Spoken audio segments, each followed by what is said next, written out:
we want to discuss about somebody whom a lot of people are now mentioning as a possible presidential candidate. This is an assessment on the suitability or otherwise of Fred Okengo Matiangi as a presidential candidate. I am doing this as an NIS officer. If I was still on duty, this is what I would have written. I will not comment on perception. People say that I am pro-Ruto. Even when I was in active duty, colleagues used to say that I was anti-KANU. I did not notice that KANU flag is similar to the national flag. It is almost impossible to make commentaries about Kenyan Soccer League if you are to be strictly neutral on AFC and GOR. It is impossible. For the person who can be strictly neutral on AFC/Gor Mahia issues, then that person cannot be a football commentator. Coincidentally, during one of the several primary schools that I went through, the head teacher at one of them was called Matiangi. That is Lwandeti DEB, and the year was 1972-73. The head teacher was called Matiangi.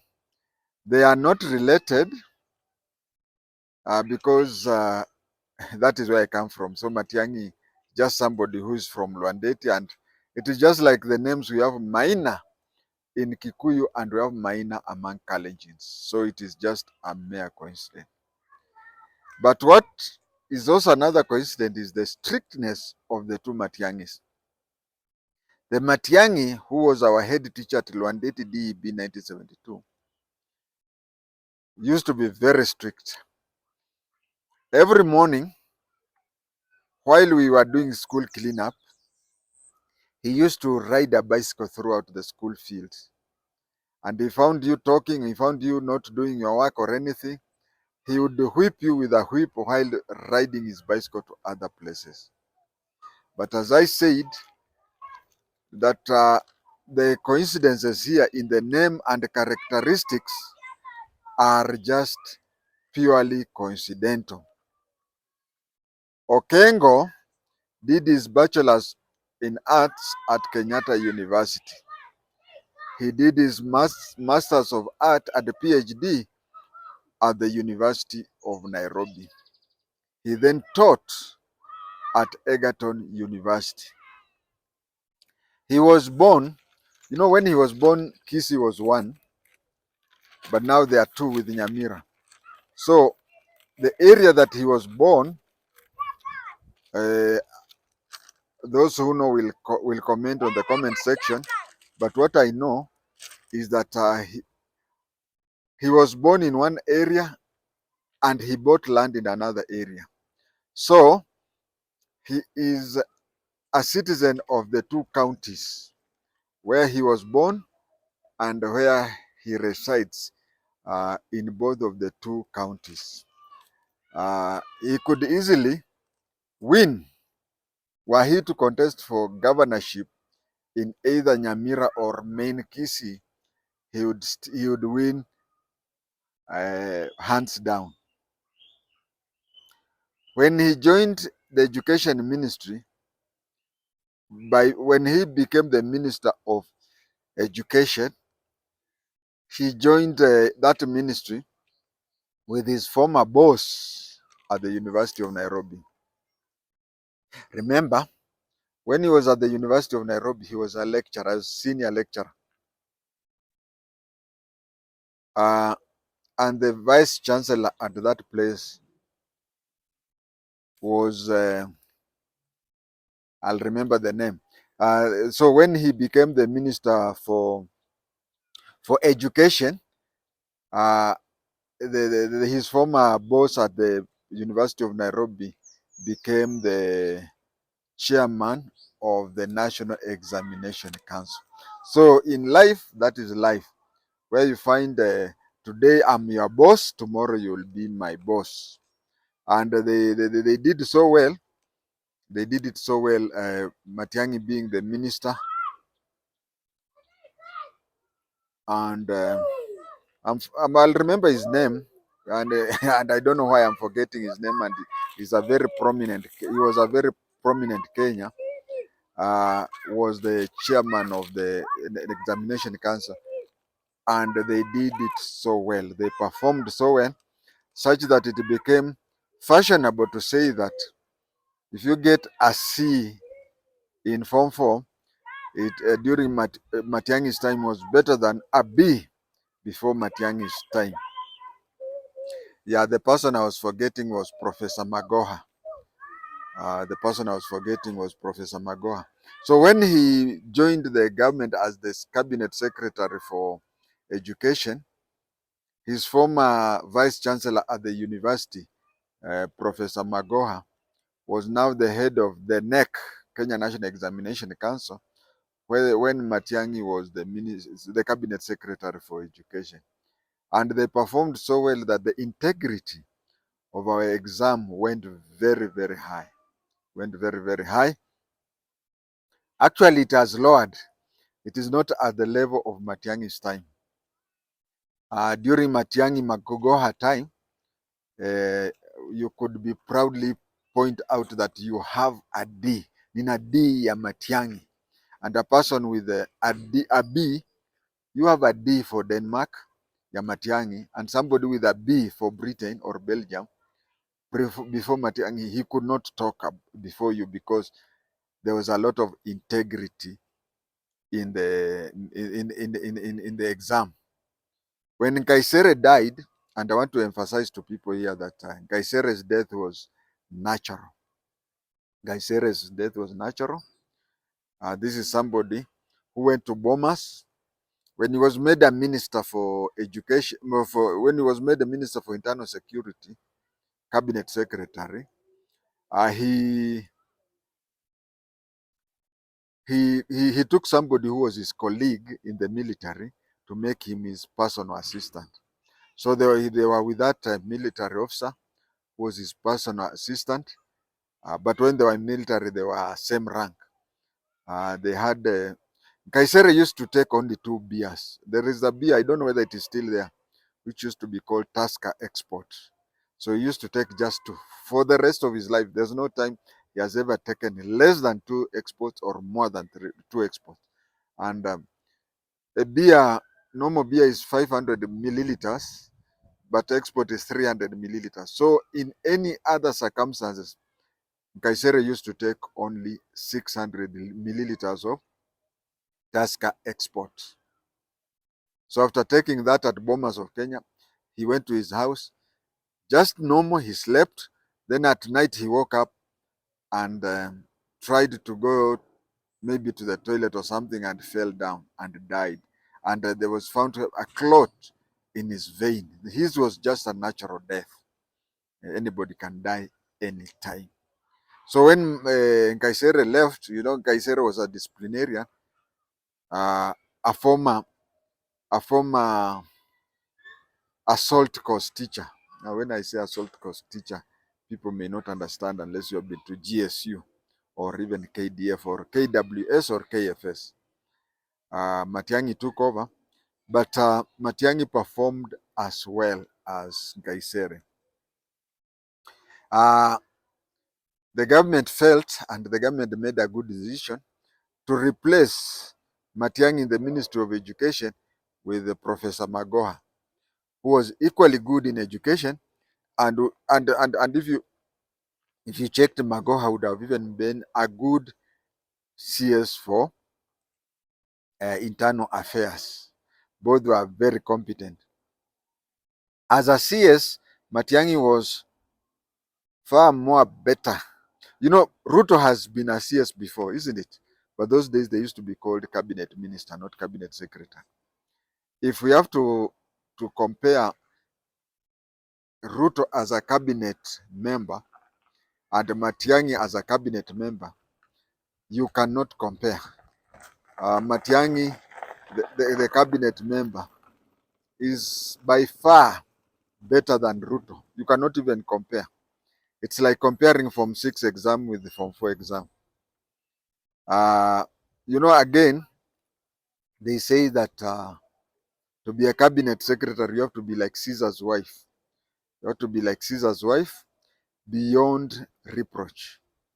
For those of you who don't know about the saying of Caesar's wife, there was a time when I think Caesar dreamed or suspected his wife, and he had no evidence at all, at all. But then he took action against her. You see, uh, having extramarital affairs with the wife of the sovereign, that one invites killing, both the two. So he killed his wife, and when he was approached, he was told, "How is it that you took that drastic action against your wife on mere suspicion?" There was no. Then he said, "Being a Caesar's wife, you are supposed to be beyond suspicion." That is where the name being Caesar's wife is. So when you are a minister, just the fact that you are suspected, that is enough for you to go away. So perform a report form for cabinet minister Matiangi is better by far than Ruto. The problem with Matiangi is he's more of an administrator than a politician. Actually, is he really a politician?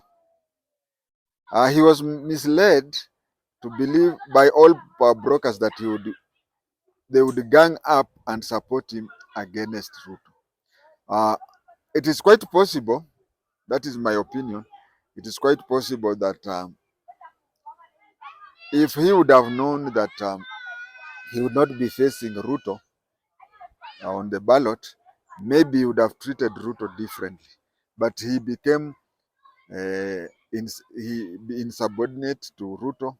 He became harsh to Ruto. He became whatever, building a foundation that he believed that in 2022, him and Ruto will face each other on the ballot. From that time on, he treated Ruto as his 2022 political rival, not knowing that those are Raila's eternal tricks. Raila has always used those tricks eternally. He used it on Ruto and others. He builds you as a regional power broker. He makes you have a following and whatever. He even makes your people. There are even times he would talk to people and say, mi najua safari yangu na ya huyu huko mbeleni itakuja iungane. So he would build you up and let's say you to be a regional political giant in your home area, so that at the end of the day, he tells you that just like he told Matiangi. He told Matiangi that Ruto has built himself so strongly that he needs a stronger candidate than Matiangi. And then Raila pretended that just because he wants Ruto out and leaving Ruto with Matiangi, Ruto will whitewash Matiangi. So he told Matiangi to step aside and he himself will face Ruto. Both the president and governor, both the national president in Kenya and the county governor are both politicians and administrators. They are both politicians and administrators. Ruto is 88% of a politician and 11% an administrator. When I say 11%, I think that is, I think I'll justify being a Ruto man because I don't think he's, as an administrator, I don't think he's even 11%. He may be less. Matiang'i is 88% an administrator and 5% a politician. And you see, for you to have both the president and the governor in Kenya, we have to put there an element of being a politician. And as you see, Matiang'i is 5% of politician. We used to have colonial governor who used to stay in government house, which today is called State House. We used to have provincial commissioners and district commissioners.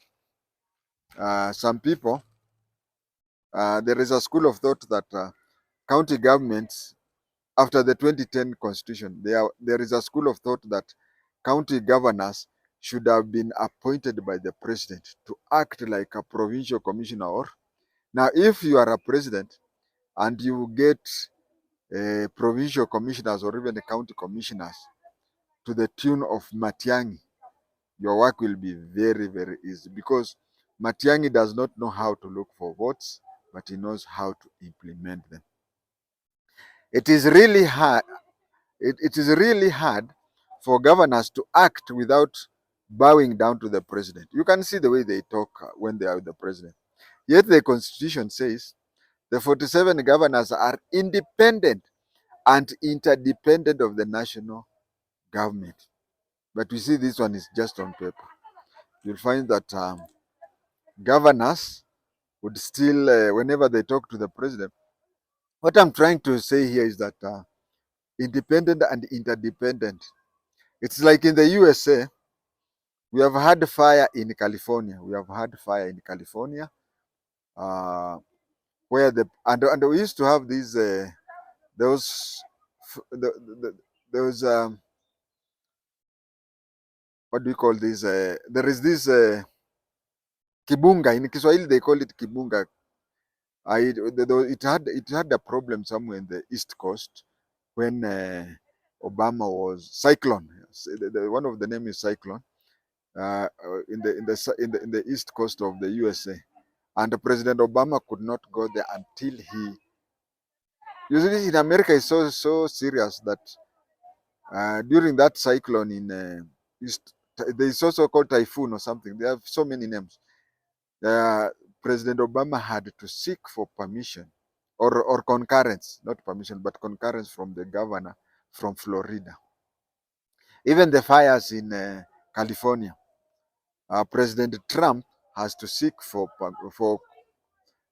coordination with the state government. But in Kenya, I remember Uhuru telling the Mombasa governor 001, unanifuatafuata nini, kwani mimi ni bibi yako? But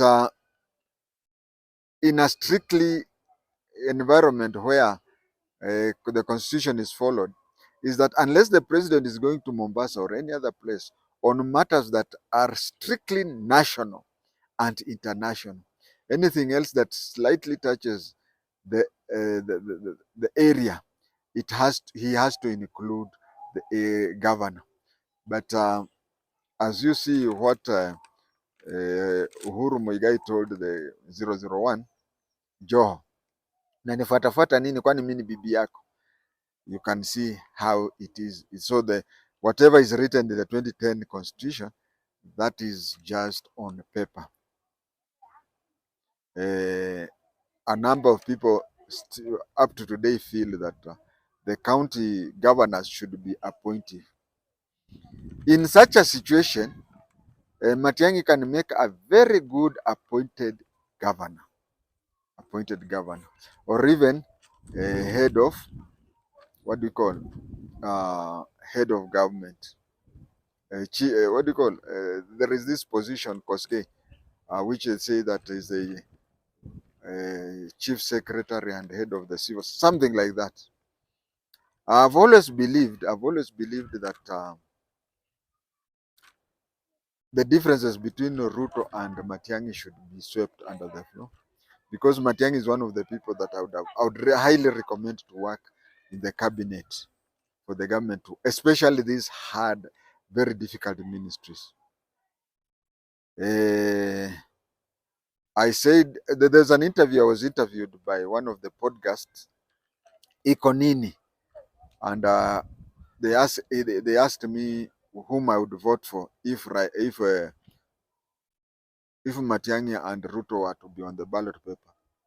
And I said between Ruto and Matiangi, Matiangi would be a better president. But Matiangi would be very lucky to get 20% of the votes. Political viruses, and to become a president, you need political virus, of which Matiangi does not have. According to Richard Moima Onyonka, Matiangi has a very senior position internationally, and Matiangi has offered to resign from that senior position and come and contest the presidency. If Matiangi is not careful, he will go the Mukhisa Kitui way. Mukhisa Kitui was the UNCTAD Secretary General. UNCTAD is the United Nations Trade and Commerce, or something like that. UNCTAD Secretary General. And by rank, or Secretary General of World Health Organization, UNCTAD, whatever, they are one job group below the United Nations Secretary General. So he was the second most senior employee of the UN. He left that. He resigned to come to contest the presidential election in 2022. He started all well. But his political rivals sent Delilah. They sent a Delilah who recorded him naked, while sleeping, while seated on a settee. And that was the end of Mokesa Kitui's presidential campaigns. So this is what I'm saying, that if Mokesa Kitui would have known what I know now, and what we all know, he should have just completed his 1 year, because he was remaining with 1 year, but he felt that 1 year would interfere with his campaigns, and then it ended that way. Matiangi is a very senior person internationally, if we have to believe Richard Moima Onyonka, but he left that senior position. He's going to leave that position to come to Kenya, and he may end up just the same way as Mukhisa Kitui has ended, without completing his term there, and without making it. That is what I believe about Matiangi. So Matiangi, anybody who knows him should advise him to continue with his position. Matiangi should continue with his position as the secretary, as whatever job he has been given there, for as long as his contract is there. One thing I have to tell people, and I've always been telling people as I finish off my topic, is that people say that Ruto stole the elections in 2022. But let me tell you one thing. Look at Matiangi. Matiangi, as people are saying that upon Raila being the president, Matiangi would be a very powerful person, will do this and whatever. But Matiangi secretly sneaked out of the country and went to the international organization and applied to get the job that he now has. It speaks a lot. Especially to those people who claim that Ruto stole elections. If they were so sure of winning the election, why did Matiangi secretly go and apply for an international job before the elections were conducted? He applied and was even interviewed. For the job, and immediately Ruto was sworn in as the president. Matiangi went and took over that job. You see, for someone having plan B, your own, your greatest supporter should have 3 plans, which is plan A and plan A and plan A. Nothing else. Anybody with another plan, or even A1, that is not your friend.